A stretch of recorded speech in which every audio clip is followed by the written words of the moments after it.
There's a couple things I want to review with you really quick before we get started. Okay? Really quick before we get started. So, if I tell you x equals 3, how would I graph that on a number line? Draw a number line. Okay, that's a good first start. 0 and 3. 3 to the right of the 0, that's correct. What kind of dot? A solid colored in dot. Okay, I agree. How would you graph this?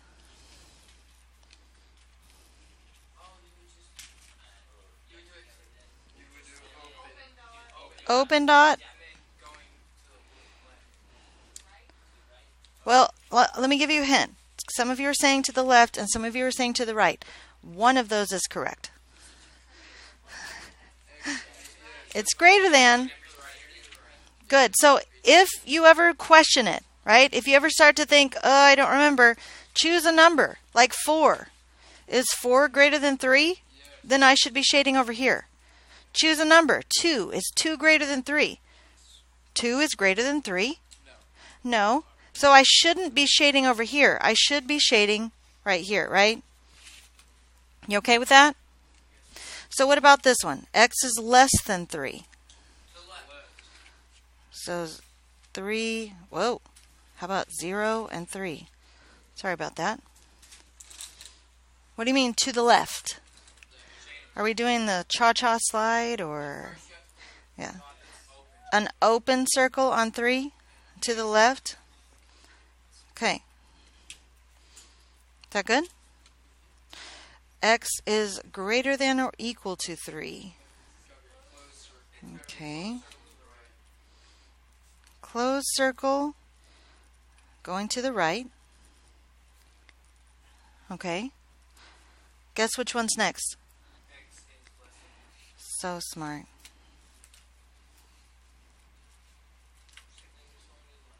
Closed circle on 3 going to the left. All right, everybody's confident in that, right? Okay, I want to show you something really quickly because I don't know where you're going. Most of the time I do. If we're talking about Algebra 2 stuff, I know where we're going. Even if we're talking about pre-cal or calculus, I know where we're going. But after that, I don't know where you're going. Okay? You know how sometimes when we write domain and range, we write x is greater than 4, but there's also the interval notation, so that's really 4 to infinity. You know that? I show you both of those because I don't know where you're going. What math class are you coming up next? What math class are you going to be in college? I don't know which one you're going to need, so I want you to know both of them. Okay? Especially for pre-AP, because you're probably going to do more math. Okay? I'm showing you guys this. The pre-AP, I'm showing you guys this, because here's the deal. There's another way to graph this. And it's going to look familiar to you. Okay? Does it include 3? Does my answer include 3? Is 3 greater than 3? No. So instead of putting an open circle, I would put a parentheses. That way.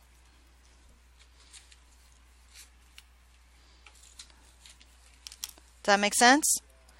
If its x is less than 3, here's 0, here's 3, parentheses, but it would be that way, right?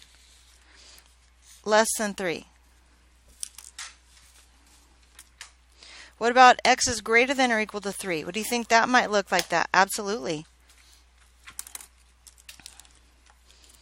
And I'd be shading to the right because it's greater than, so I would have my bracket open like this, shading that way. And if x is less than or equal to 3, 0 and 3, there's my bracket. Whoa, that's not a very good bracket. It should be on that line right there. That way. Is there a difference between these two? No, it's just a notation difference. Okay? Notice these are both pointing to the left, these are both to the right, these are both to the left, these are both to the right. It's just what's happening on the number itself. Do you understand? It's pretty clear, isn't it?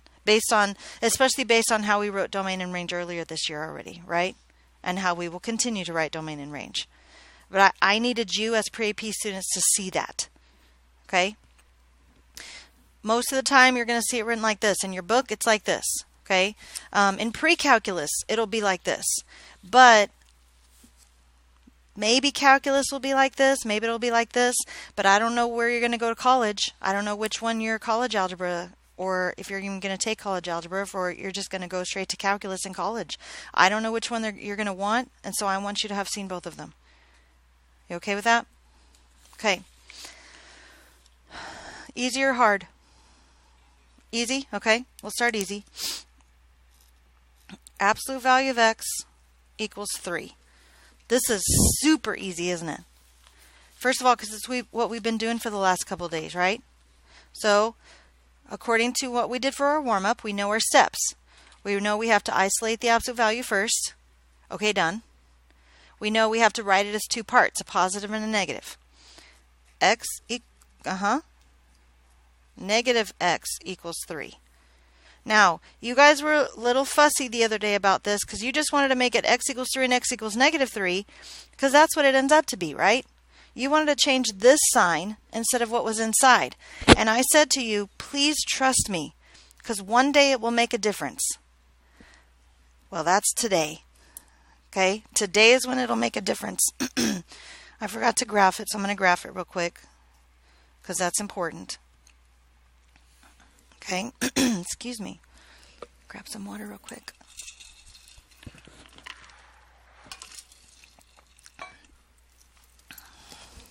Today is the day it will make a difference. Okay? Here's how it makes a difference. Absolute value of x is less than 3. Well, the cool part about absolute value inequalities is it's almost exactly the same as solving absolute value equations based on the way I taught you. Okay, so guess what we have to do first?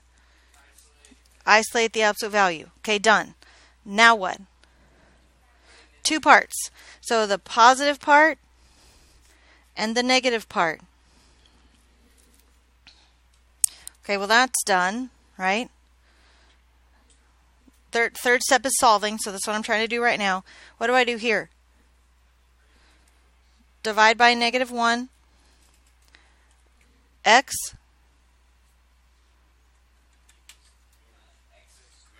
Oh, what? Why is it greater than? Do you guys know why? You know the rule is if you divide by a negative, you have to flip the sign. Do you know why? Can I show you? Okay. 5 is greater than 2. Is that correct? Okay. So if I add 10, is 15 greater than 12? Okay, so adding doesn't change the inequality symbol, correct? Okay.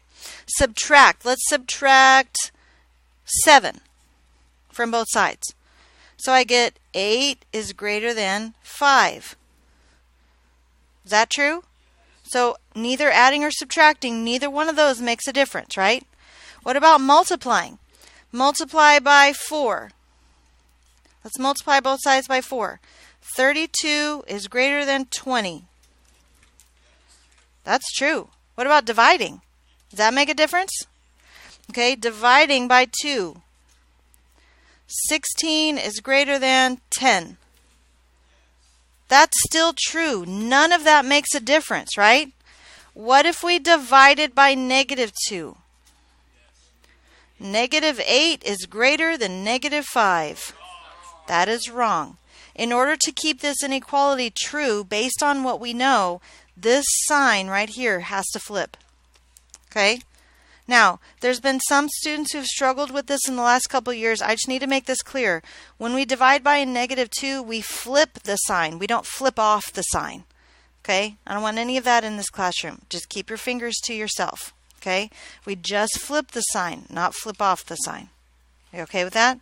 Okay. So we have negative 8 is greater than negative 5. That's not true. This sign has to flip for us to make, whoa, negative 8 is less than negative 5 for us to make that true. That's why. The statement's not true anymore unless we actually flip that sign. Is that fair? Okay. So back here. Now that's correct, right? We flipped the sign when we did it. So we have to graph it.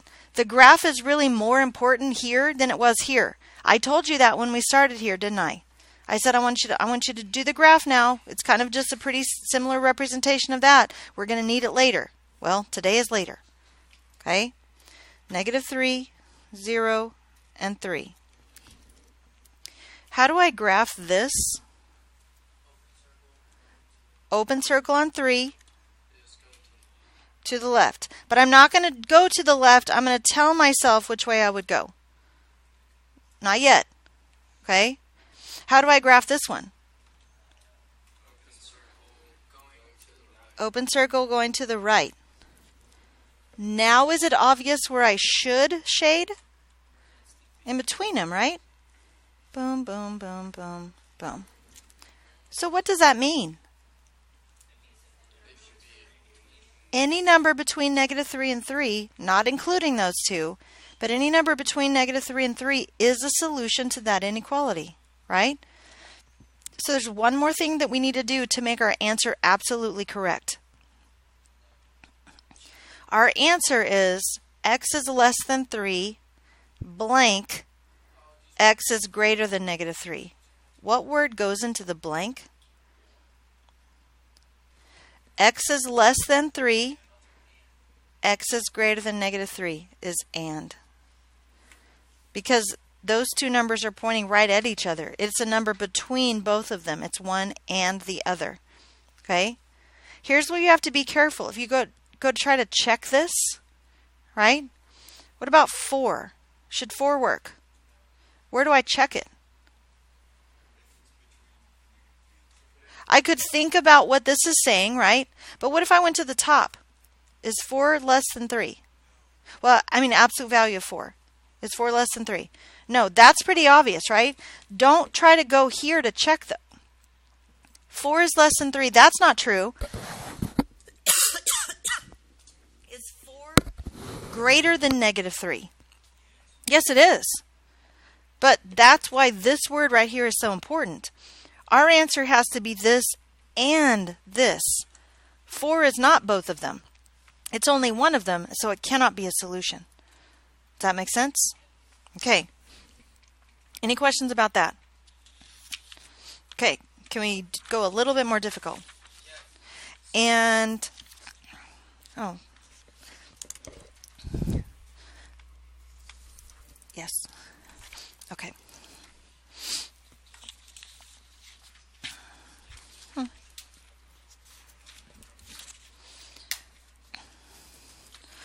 We can't go a little bit more difficult just yet. Is that okay with you? Well, I guess we can. Yeah, we can. D plus 9, absolute value of D plus 9 is greater than 3.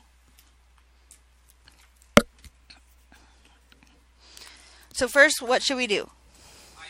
Isolate the absolute, so it's already there, so we're good. 2 parts. D plus 9 is greater than 3. Negative D plus 9 is greater than 3. Remember just a second ago when we talked about the fact that you guys wanted to do something different.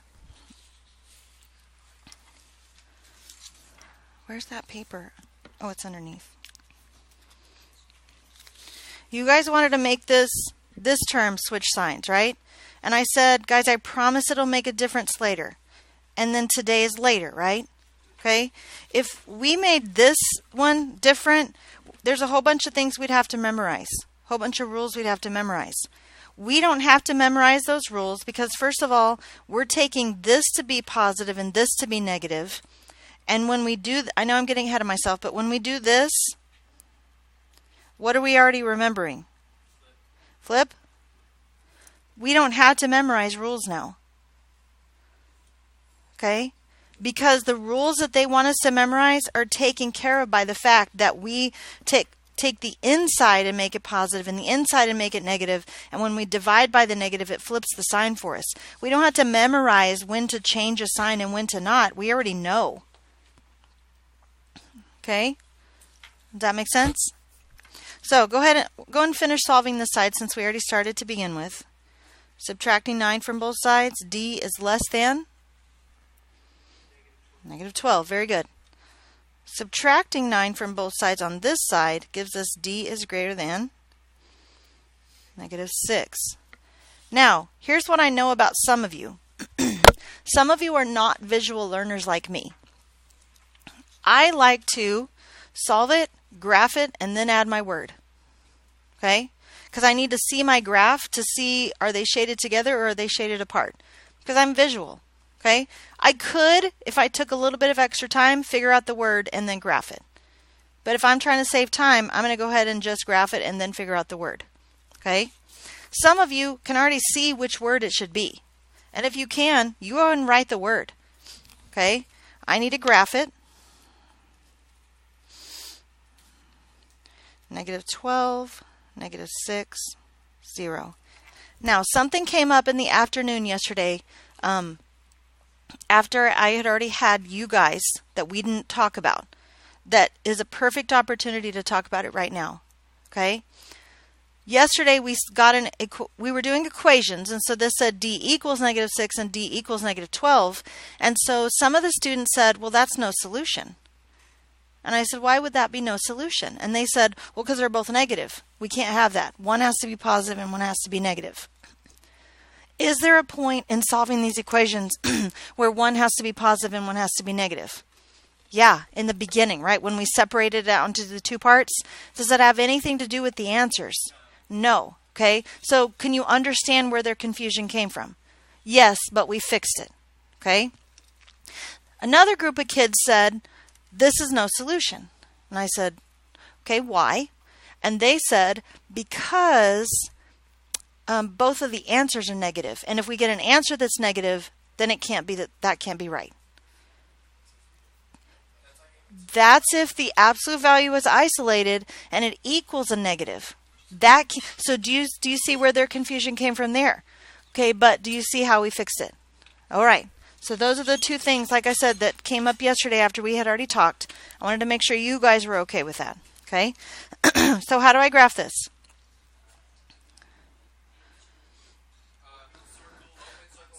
Open circle on negative 6. To the right says greater than. Open circle on 12. Pointing left. Oh, absolutely. Or.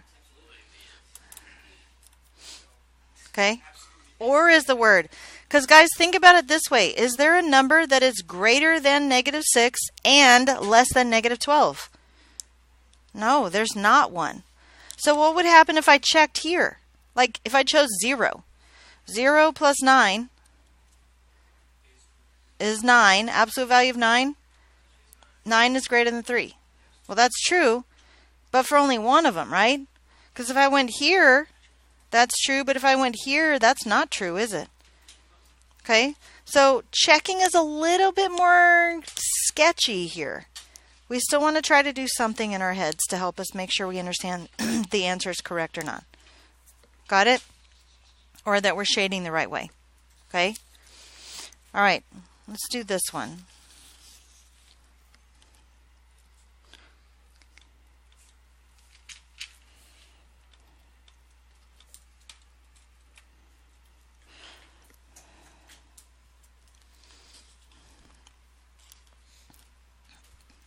What should we do first? Subtract 5 from both sides. Absolute value of 2s minus 7 is greater than or equal to? No solution? So anytime you get a negative, it's always no solution?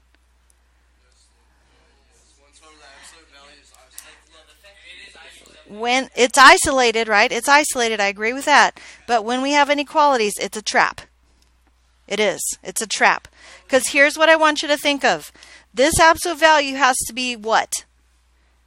Any number that I pull out of an absolute value is going to be what? Positive. When will a positive number be greater than or equal to a negative number? When? When will a positive number be greater than or equal to a negative? Guys, listen to me. When will a positive number be greater than a negative number? Always. Okay? When I'm saying greater than or equal, I'm not saying greater than or equal. That's just the symbol that we're using. I know it will never be equal. Okay? I'm not asking you to choose. I'm saying greater than or equal. Okay? When will a positive number be greater than or equal to a negative number? Always. All real numbers. It's a trick when a absolute value, any sign going on here, and a negative number over here. You have to think about it. If it's equal, no solution, right? Because it'll never equal a negative number. What's an inequality? You got to think about it. Okay? How would this be? Is there a case where this would be no solution? So, can you give me a sample? 2s minus 7 less than or equal to negative 1? When will a positive number be less than or equal to negative 1? Never. No solution.